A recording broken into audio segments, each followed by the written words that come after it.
Namaskar friends, today we are going to start Fundamental Rules, FRSR Part 1. Actually FRSR deals with the conditions of service, pay and addition to pay, government quarters,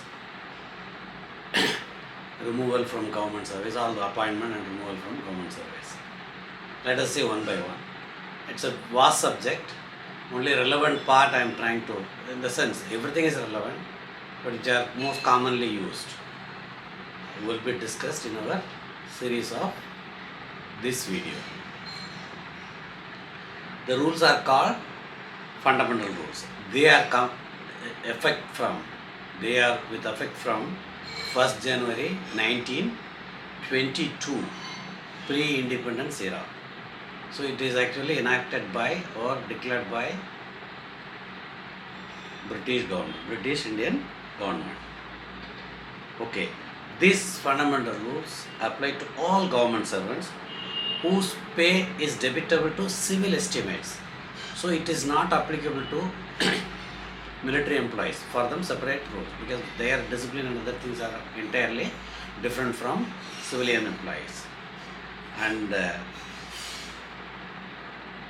any other government employees to which the President by a special or general order may declare them to be applicable. So if there is any specific order, they are also coming under this fundamental rules. But normally it is a civilian employees related fundamental rules. Okay, now in this rule, ministries have to handle many situations. Suppose any specific rule in a particular case is found to be creating undue hardship, the ministry can maybe avoid use of that rule or withhold that operation of the rule with the concurrence of Ministry of Finance. What the rule says is, where any ministry or department of government is of opinion that operation of any of these rules may cause undue hardship to any person, that particular ministry or department, as the case may be, may, by order, for reasons to be recorded in writing, relax the requirement of that rule to such extent and subject to such conditions as it may consider necessary for dealing with the case in a just and equitable manner. When a situation comes, so this in this circumstance, the case cannot be handled in a just and equitable manner by applying all these rules. Yes, they can relax the rule. But of course, I don't find any specific situation where such things arise. But the British regime has written like that. So they can relax any particular area of operation of that particular rule in any particular case. But the objective should be to dispose of that case in a just and equitable manner. There is no scope for any biased approach or any high-handed or any approach. It is only justice and equitable. So everybody is equal. So you can't give special treatment for somebody. So to achieve that, if the ministry feels a particular rule is creating undue hardship, yes, they can relax that with the approval of Ministry of Finance. That is what is written, provided that no such order shall be made except with the concurrence of Ministry of Finance, because these fundamental rules are handled by Ministry of Finance. So Ministry of Finance has to be consulted in such situation. Now, power to delegate. The rules, actually there is an appendix we are going to discuss in the end. Which rule is under whose authority, who can order or operate this rule, take decision under this rule and all is given in a separate appendix. We will discuss separately. And normally head of the department or secretary of the department, they are normally competent. Of course, in some cases they have to consult Ministry of Finance. That's all, as we discuss now. Now, the central government may delegate to any of its officers, subject to any conditions which it may think fit to impose, any power conferred upon it by these rules, with the following exceptions are: the ministry department cannot make their own fundamental rule. That is all powers to make rule.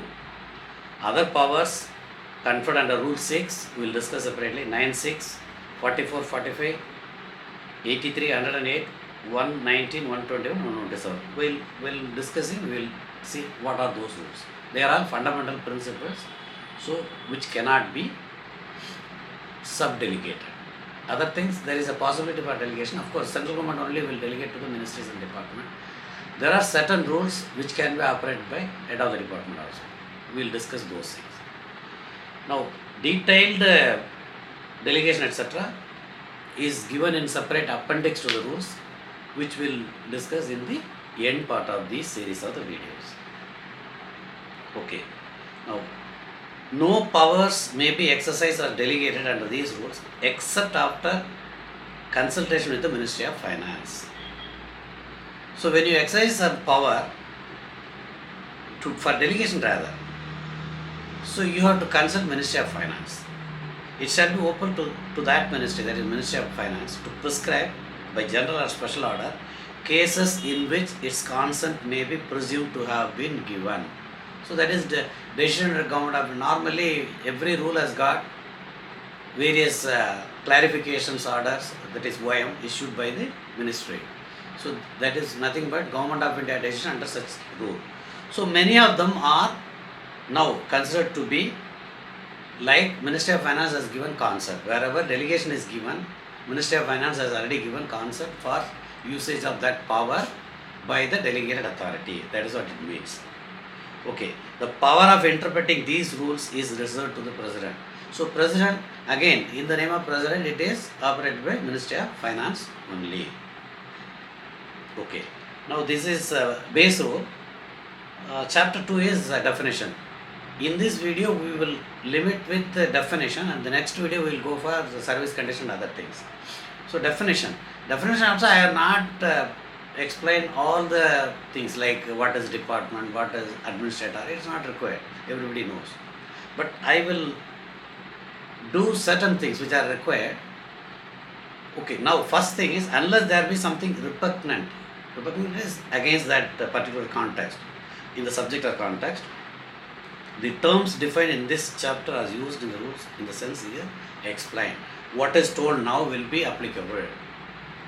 Normally repugnant situation will not arise. That is against the theory itself. So if it is that, these are a legal jargon. So you don't need to worry about much about that. If there is any real issue, the legal advisors will take care of such issues. Okay. Now what is allotment? Normally government servants are entitled to government quarters in their order of seniority.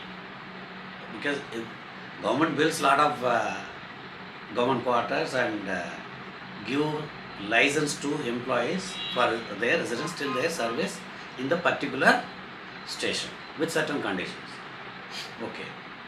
Now, when we talk as allotment, that particular flat, the particular house is allotted to a particular government servant under license agreement. So they have to pay some license fee and they have to follow the rules of Director of the Estate governing the management of the government estate. Okay. So allotment means grant of a license to a government servant to occupy a house owned, leased or acquired by the government. Government at times even takes on private land, like take the case of district magistrate, where building is not constructed by government. Government will hire it and then use it for government purpose. Same thing can be let out to license to a government servant for the residential purpose. So it is government property, government estate. It is, the license is given to the employee for residing there during the service. Okay, it is only for residential purpose, nothing else. Okay. So why we say residential purpose? You can't do anything else. You can't do business in government quarters. It is against rule.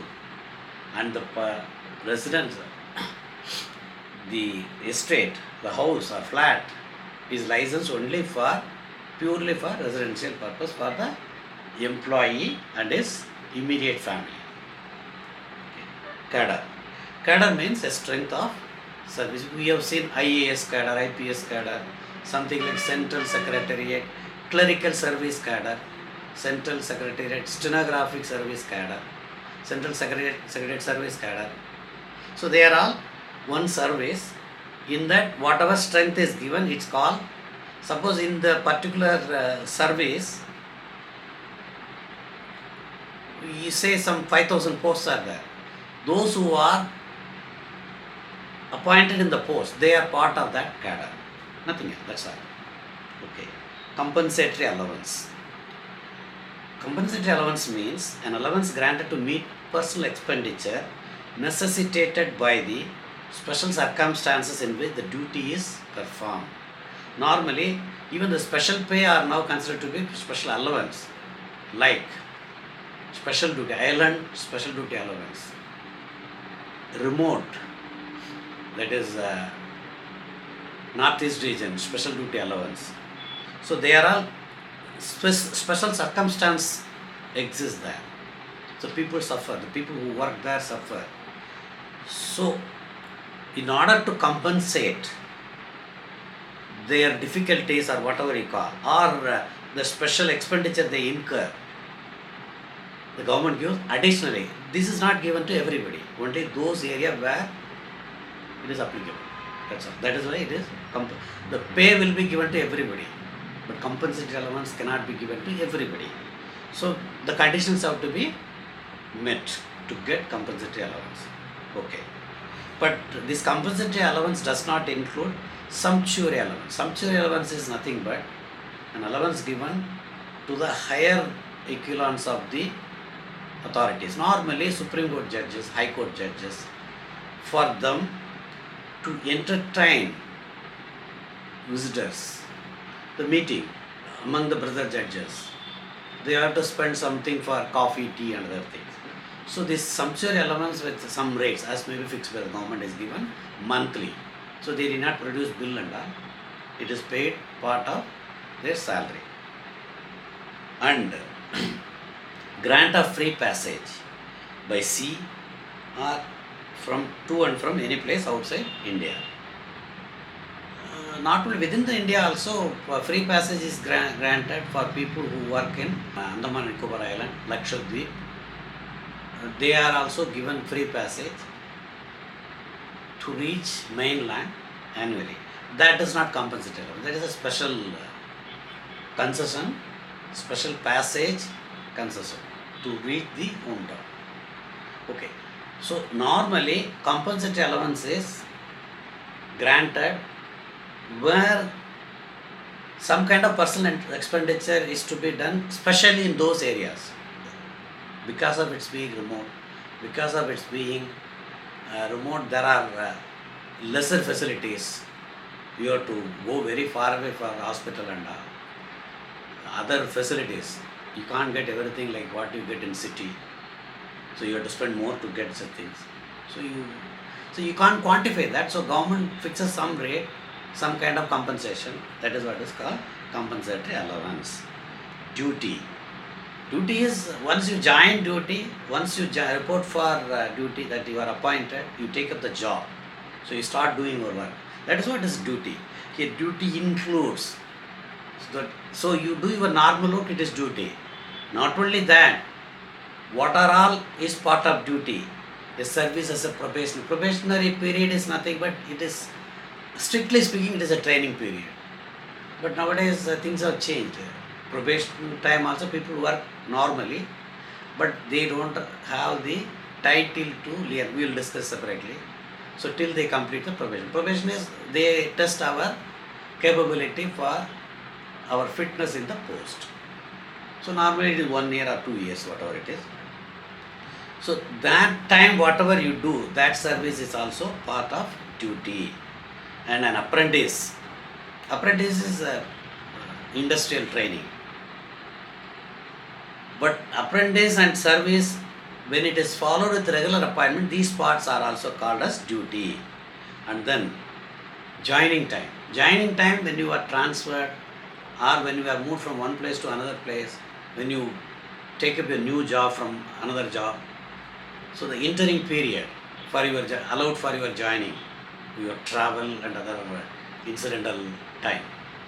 That is what is called joining time. That is considered to be duty. Important point. Okay. So same way, somebody is sent on training or a course of instruction, you say. So the training period is also considered to be on duty. That is why they are paid full salary. They are studying for working in the department only. So that is considered to be, even course of instruction also is considered to be duty. Okay, fee. Here it comes some fee, honorarium, there is always confusion. So we will discuss what is fee. Fee is nothing but a recurring or non-recurring payment to a government servant from a source other than the Consolidated Fund of India. We have already discussed what is Consolidated Fund of India in our GFR series. You can see that what is Consolidated Fund of India. If you are not aware of, or if you do not know what is Consolidated Fund of India or Consolidated Fund of a state or union territory or local fund. These things we have already discussed in our videos of the series of General Financial Rules. Okay. If the particular payment is not paid from Consolidated Fund of India to a government servant, it can be treated as fee. There are certain guidelines for fee payment and all that we will discuss separately. Okay. Foreign service.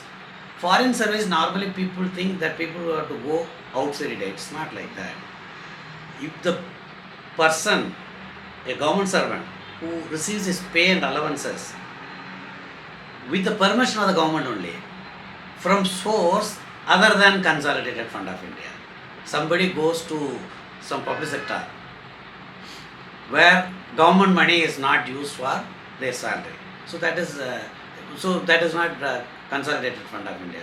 So they are in foreign service. But here, the person who is with the permission on the foreign service, he holds the title for his original post also till he comes back. So foreign services, the expenditure is not from Consolidated Fund of India. He might work in India only, but not directly under government, in a company owned by government or even private also. Nowadays, rules are providing for drafting of employee to private service also under special circumstances. Okay. So foreign service is nothing but a government employee works and receives salary from a source other than Consolidated Fund of India, but that is done with the permission of the government only. It is not without the permission. So government allows, you go for 2 years or 3 years and come back. You go for 5 years. But normally it is 7 years. Beyond that they don't allow. This is foreign service. Honorarium. Honorarium is paid for a special nature of duty, but it is paid from Consolidated Fund of India. The difference between fee and honorarium is this money is paid from Consolidated Fund of India, like salary. You get from Consolidated Fund of India all your salary and allowances. So honorarium is also paid, but for what purpose? It is paid from Consolidated Fund of India, but it is paid for as a remuneration for special work of an occasional, it's not regular or intermittent character. If it is regular duty, it comes part of your regular duty. So you can't expect honorarium. It's a special nature of work. And it's a occasional thing. It's not if it is regular, then they have to create a post. If existing people cannot do, if existing people is overloaded, so normally that is how posts are created. Okay. So honorarium is paid as a remuneration, but there are certain limits. It is annually, nowadays it is only 5,000 rupees. Beyond that it is not paid. Special work of an occasional or intermittent character. It can be recurring or non-recurring. What is recurring? Non-recurring once in a while. But recurring you sit in parliament and do translation work. It is a special nature of work. So for them, some scale is defined. For this type of work, this much earning. But there 5,000 limit is not there. That is the thing. So that is recurring. Non-recurring is anything. Any special work in a department, but ministry department can approve up to 5,000 in a year for an employee. And head of the department can approve up to 2,500 only. So fees, there are certain other rules. We will discuss in detail when we discuss about fee in detail, because certain portion has to be paid to the government also when the government servant gets fee from other source. Joining time. It is a time allowed to a government servant during that time for joining a new post. So normally when a person is transferred in public interest, the minimum joining time given is 10 days nowadays and maximum is 15 days. That is considered to be duty. And the question normally arises, suppose a person is transferred from X class city, New Delhi.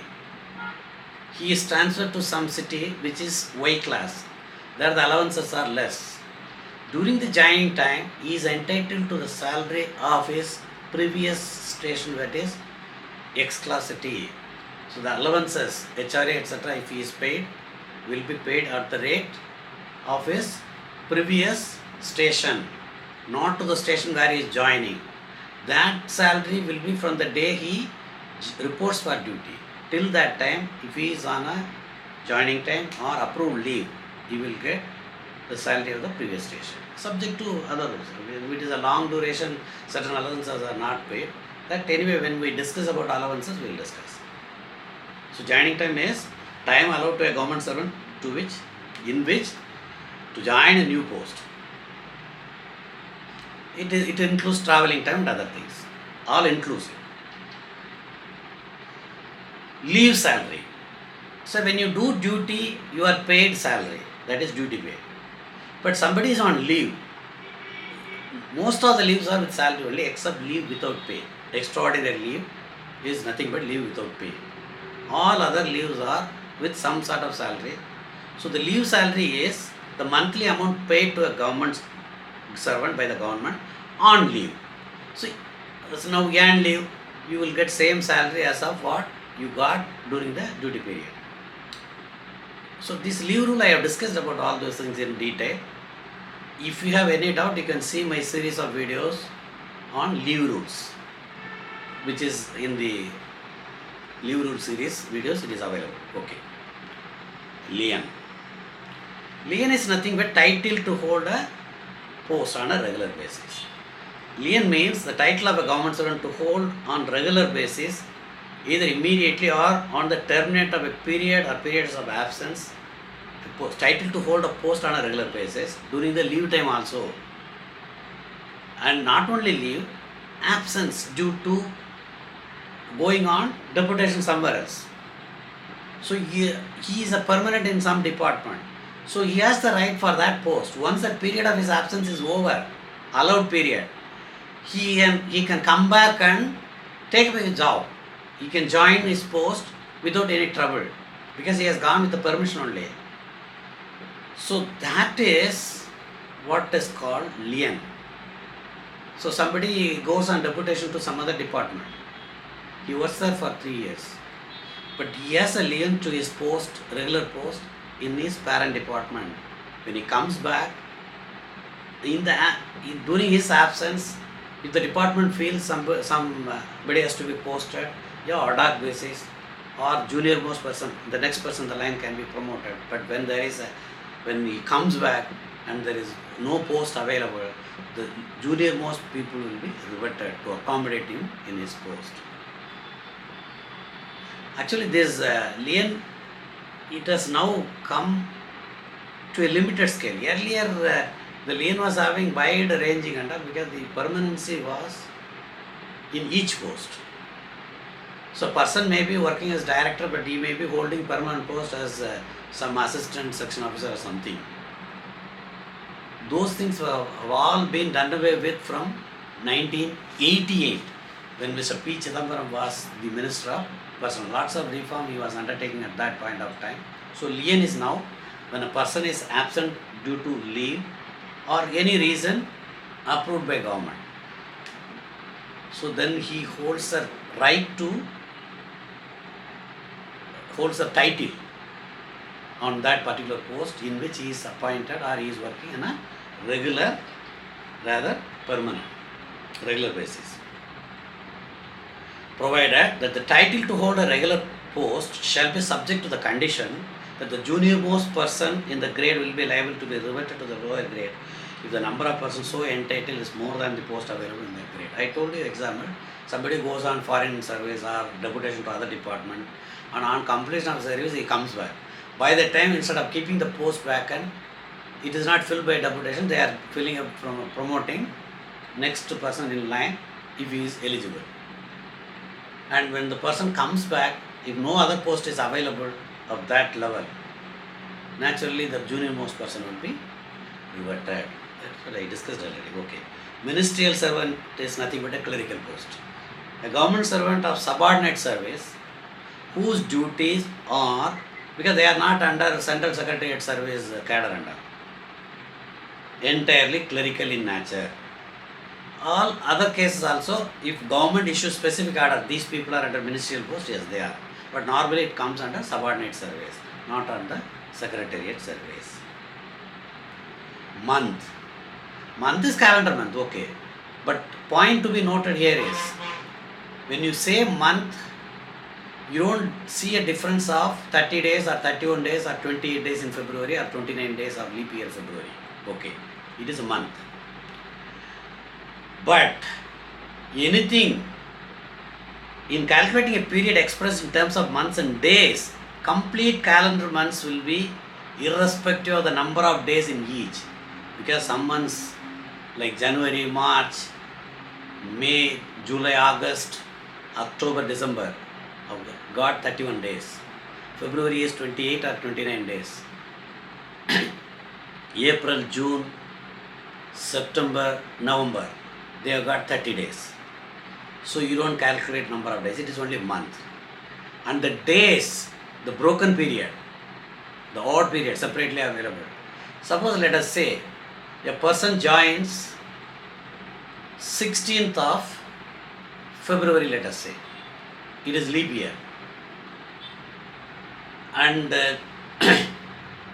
June 30th or July 10th we are calculating is completed months and for example.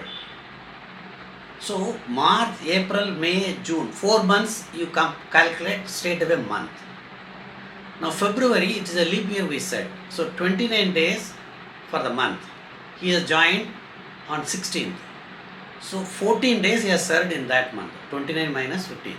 1 day, you calculate the day, number of days. 16 onwards, 29 is 14 days. And July 10th we are calculating another 10 days. So it is 4 months, 24 days. Here 14 days, the end part 10 days. So we have to say 4 months, 24 days. You should not calculate all days divided by 30. But normally when the days come more than 30 days, let us say you calculate on June 20th. Sorry, July 20th.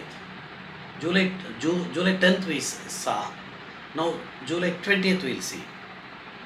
So July 20th, 20 days. February 14 days. 34 days have come. So another 30 days you remove, bring it to month. So already 4 months we have seen. March, April, May, June, 4 months. So the days added 30 days, another 1 month, 5 months. The remaining 4 days. 5 months, 4 days you have to calculate. This is how month and days are calculated in government. This is applicable for all calculation. That is service, for what, pension calculation, for anything. Okay. Officiate. A government servant officiates in a post when he performs the duties of a post on which another person holds a lien. Person is, as I told, a permanent person has moved on to some other department or post for whatever reason, or long leave. So somebody is temporarily given that post to officiate. So he doesn't have title to the post. He can be reverted back to his old post also, where he will have his title to the post. So officiating is a non-substantive status. So he doesn't hold lien to that particular post, though he can draw the salary as a permanent employee. There is no difference except that he doesn't hold title to the post. That's all. Officiating. Pay. Pay means amount drawn monthly by a government servant as pay other than special pay. Special pay, we already, nowadays the special allowances are all calculated as like special duty allowance. It comes under special pay only. Personal pay is something and personal qualifications. That is again special pay. And personal pay, we will discuss separately. They are not part of pay. And the pay which has been sanctioned for a post held by him either substantively, permanent basis, or in an officiating capacity. So it doesn't. So whether you officiate that post or you are holding title to that post doesn't make any difference when you draw the salary. That's all. Okay, that is what is called pay. And when he is part of a cadre, pay is granted. He is entitled to the pay. What is the circumstance? We might see news, IAS officers put on compulsory waiting. So compulsory waiting is nothing but they are not allowed to do duty, but they will have salary because they are in the cadre. So awaiting posting. So that time they are in the cadre, but no work is granted. Yes, they will draw the salary. That is what is called. Somebody is on transfer and awaiting one. Not first appointment. First appointment awaiting posting is not there. Once you join, then you are entitled to salary. Even posting order is pending. Your joining report has been accepted. You are taken on the cadre. Yes, salary will be drawn. Assuming that posting is delayed, no issue. Salary has to be paid in the normal level. Permanent post means a post carrying a definite rate of pay. Nowadays level 1, 2, 3, 4 up to 16 and HAG, all those things. Sanctioned without time limit. There is no limit of time. The post is indefinite. That is what is called permanent post. So temporary post for limited period. That's all. Same thing, but it is only for temporary period. Afterwards it has to be extended, otherwise the post will get lapsed automatically, abolished automatically. Temporary post, unless extended, will stand abolished automatically. So permanent post is for indefinite period. There is no limit of time. Personal pay. We were discussing about special pay, personal pay. It is an additional pay granted to a government servant to save him from a loss of substantive pay in respect of a permanent post other than a tenure post due to a revision of pay or to any reduction of such substantive pay otherwise than as a disciplinary measures or in exceptional circumstances on other personal considerations. See, if it is disciplinary measures reduction, we can't help. You lose the salary. As a punishment, salary can be reduced. But the example is an IAS officer, he is holding a post in state in the level 15. He is now taken on the role of Central Secretariat Service, IAS cadre, as Joint Secretary, that is level 14. His power doesn't go, it remains. Joint Secretary is a very powerful post. But he was drawing salary in level 15 in the state. So here it will be in the level 14, that if there is a same state, there is no issue. Otherwise, something near not higher level, lower level, it will be granted, and the difference will be paid as personal to him, because he is not appointed in level 15, he is in level 14. So level 14 pay only can be granted. So the difference will be granted as personal pay. So when he gets increment also, he is due to get increment in the state in the level 15. So it will be added like that only. So it will be calculated in the level 15, and level 14 you go to the next level, and the difference, if any, will be granted as personal pay. It's only for your academic interest. Normally lower level it doesn't happen. So as an example, this is one part of personal pay. So exceptional circumstances, I don't find anything. If anything is there, we will discuss separately. Okay, now this is personal pay is to protect the salary drawn by an employee when he is posted in some other post, not lower post on his own volition, own option, that you give me transfer, I go to the lower post also. Then there is a difference. There it will be fixed under certain circumstances, but you won't get personal pay and all. No protection. Pay will be protected to the extent possible. Okay. Presumptive pay. Presumptive pay is, if he has held that post, what he would have drawn. He is not holding that post. For some other calculation, you are taking that. When used with reference to a particular person, presumptive pay of a post, when used with reference to any particular government servant, means the pay to which he would be entitled if he holds that post substantively and was performing the duties. But it does not include special pay, because special pay is under special conditions. Presumptive में वो नहीं होता. So in presumptive pay, normal pay, regular pay only will be taken into account, which is, so special pay is ignored, because that is only special condition of service. You don't do that service. You are in some other service, but this is taken into account for some calculation. Okay. But special pay can be taken into account if he performs or discharges that work or responsibility for which the special pay is paid. Otherwise it is not calculated. That is what is called presumptive pay. It is a presumption. If he has, had he been in that post, he was in that post regularly, now he has come on some other post, so that earlier post is considered to be presumptive pay. For calculation it is required.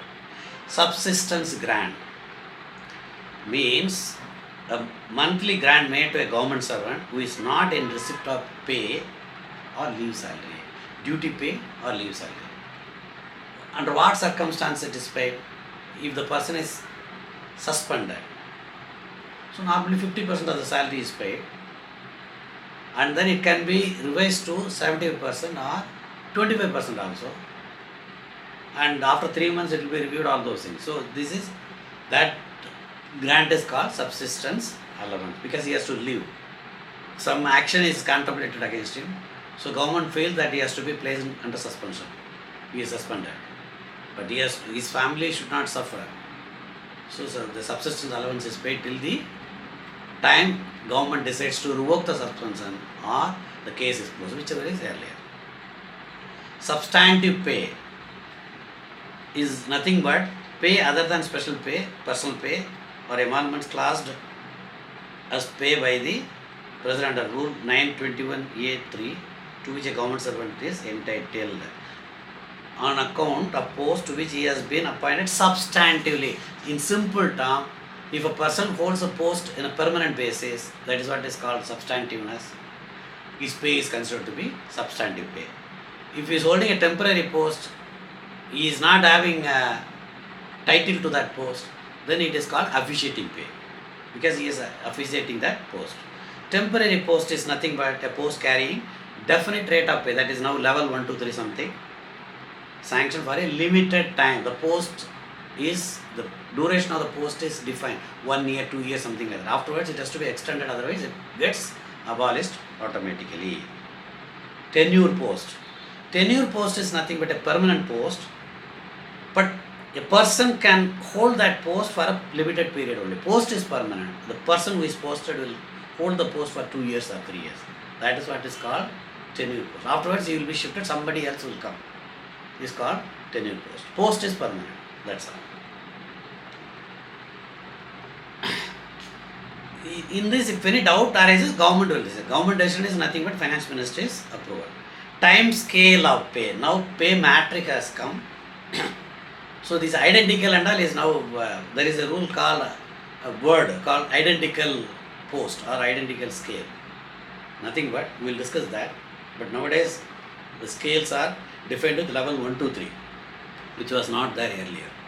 Okay, time scale of pay means pay which subject to any conditions prescribed under these rules rises by periodical increment, that is at average, on average 1 year. Nowadays, first 6 months you get in July 1st or January 1st, and on pay fixation also first 6 months you get, but normally that is why it is given as periodical, but it is 1 year. Intervening period is 1 year for increment. So there will be a minimum and maximum, all those things is called time scale. Time scale are said to be identical. Now it is redundant because when you are given one scale, the level is given, same number. So the identical concept is not required now, I feel. Otherwise they will say, suppose a post has got the same minimum, same maximum, same increment, then it is identical time scale, they will say. Nowadays it is unique, level 1 to 3. So it is codified, something like. So identical time scale is now redundant, I feel. Travelling allowance.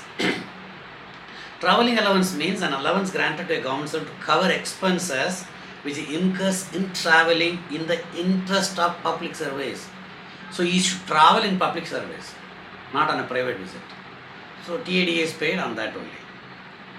So during that time, daily allowance is paid, travelling allowance, but all are inclusive travelling allowance. Okay, with this definition comes to an end. In the next video we will see conditions of service. Namaskar.